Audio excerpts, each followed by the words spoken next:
Good stuff. Don't think about it, just do Yeah, it. just do it. Just do it. Yeah, just do it. the Zen mind takes over a little bit. Cool. Good Mikey. And you're noticing lots of different random things coming. Oh, yeah, unreal. When you got two people. It's like, wow, what's happening? Because you totally can't think. Yeah. Right. You Right. totally cannot think. Right. You can, it's just not a good idea. No, Yeah. no, because I thought once both of them grabbed him and said, "We took your money." We got our lunch money for today. That's right. The deal to you. Sweet, sweet. Well, that's cool. That's cool. That's what it's there for. That's what it's there for. Let's see what they... One thing that we kind of ran into was, let me grab a coach in. Sure. Is that you almost, we got into a situation, if you end up trying to do this, Oh, you yeah. get in trouble. Yeah. Probably And then once it gets over the head, it's all good. Probably deal with it if you keep going. Right, if you're doing a we 1 and did a it 2 a couple type times. thing, yeah, you can get wound up and hit the ends of your arms. And yeah, the way out, when you find yourself in a bind, you're all bound up with this guy, he's got you, this is all bound up and whatever, is, whoa, I think I'll get it over my head. It's like a great bailout thing. It's also really great when they start attacking you from angles like this. You say, oh, shit.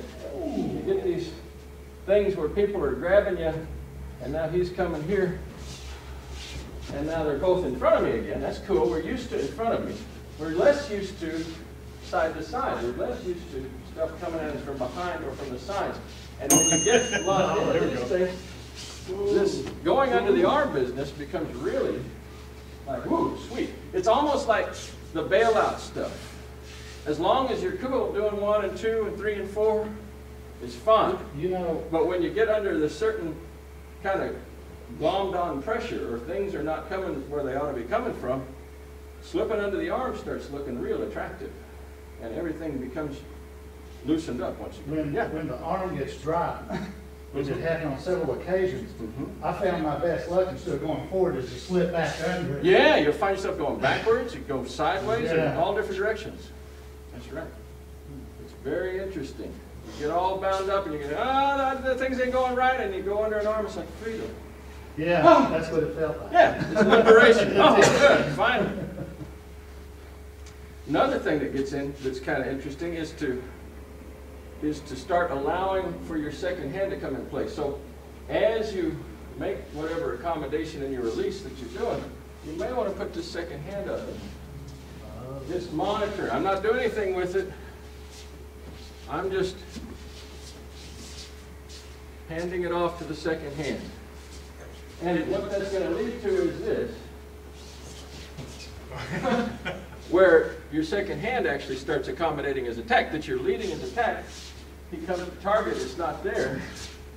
And then you're dealing with him with the second hand entirely. So it may be a hand change or a pass-off kind of activity. And I do them real slow.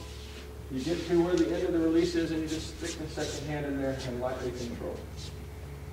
And then do the end of the second, do a release, and just lightly control while you're looking for the next person.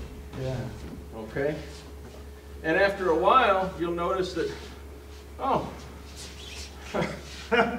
he never got the grip to begin with. He's going for number 2 release. I'm doing number 2 release. He never gets there. The second hand takes control, and you're already in Kodagaish.